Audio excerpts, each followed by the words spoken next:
Jordan thought he had it all figured out when he moved his money to a high-yield savings account paying 4.5%. He'd done the research. He knew traditional savings accounts were a ripoff. While everyone else was earning 0.45%, Jordan was earning 10 times that. He thought he'd solved it. He didn't. He didn't. His bank was still making more off his deposit than he was. And the thing his high-yield account was doing with his money, he could have done it himself and kept the full yield. But here's the part that really stings. His coworker Maya still had $20,000 sitting in a traditional savings account.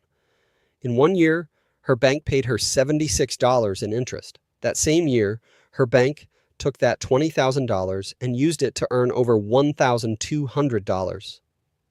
She got $76. They kept the rest, and she thanked them for it. Maya had no idea she was losing money. Jordan thought he'd fixed the problem. They were both wrong, just at different levels. Professor Wealth ran the numbers on both. Here's what your bank doesn't want you to see. Maya did everything she was told to do. She saved 6 months of expenses. She kept it in a savings account at a big national bank. She checked her balance every month and saw a small interest deposit. It wasn't much, a few dollars here, a few dollars there, but it felt responsible. It felt safe.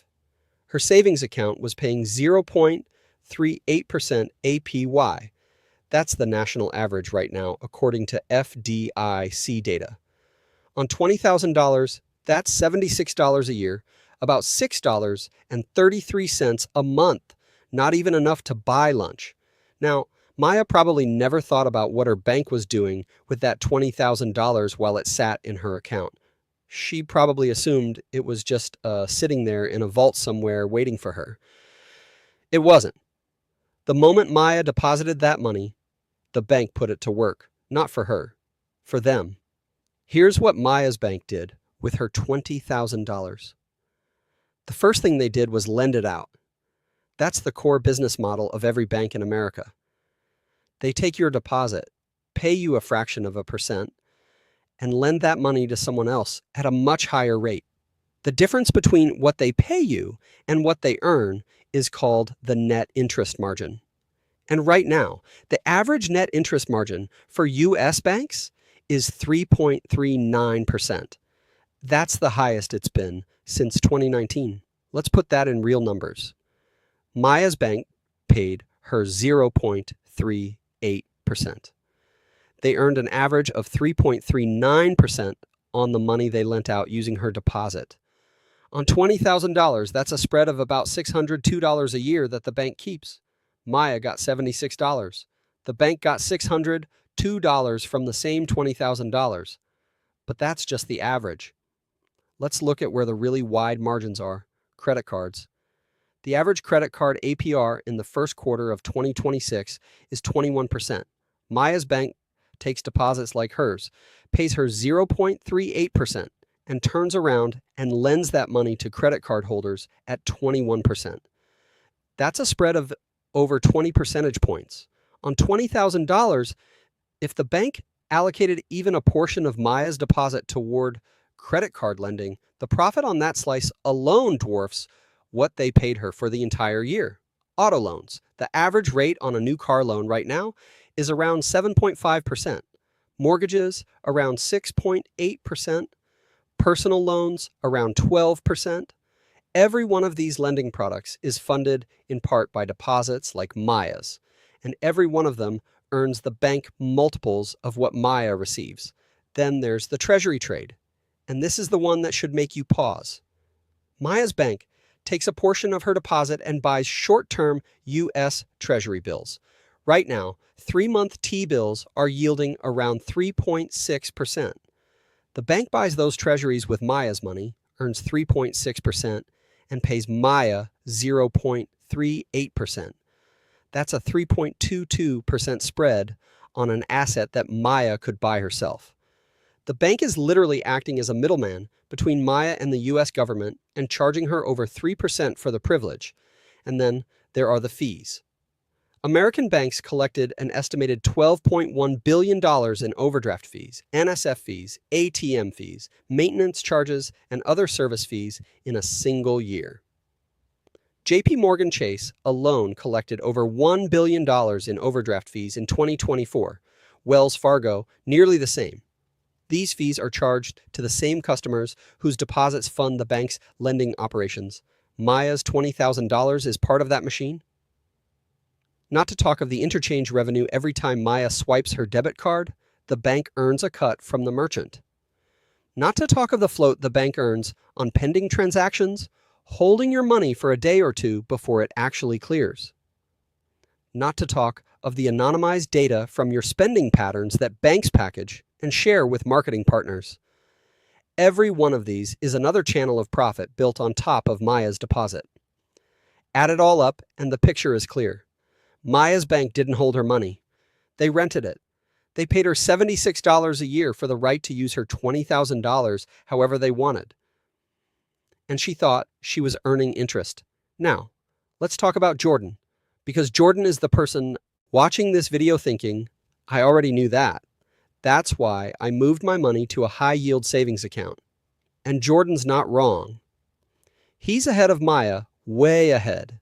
His high-yield savings account is paying 4.5%, while Maya's is paying 0.38%. On $20,000, Jordan is earning about $900 a year compared to Maya's $76. He did his homework. He made the switch. He's earning 10 times more than the average saver. So what's the problem? The first problem is that 4.5% might not be what Jordan is actually earning. A lot of high-yield savings accounts advertise up to a certain rate. That up to is doing a lot of heavy lifting. Some accounts use tiered rate structures where the top rate only applies to the first $500 or $1,000. After that, the rate drops. Others offer a promotional rate for the first 90 days, then quietly reduce it. Jordan saw 4.5% in the headline. His effective rate might be lower. The second problem is the tax treatment. Interest earned in a savings account, whether it's a traditional account or a high-yield account, is taxed as ordinary income. That means federal taxes plus state and local income taxes. If Jordan is in the 22% federal bracket and lives in a state with a 5% income tax, he's losing over a quarter of his interest to taxes. His $900 becomes roughly $657 after tax. The third problem, and this is the big one, is what Jordan's high-yield savings account is actually doing with his money. Where do you think the bank gets the returns to pay Jordan 4.5%? They're doing exactly what we just described with Maya's bank. They're lending it out. They're buying treasuries. They're running the same profit machine.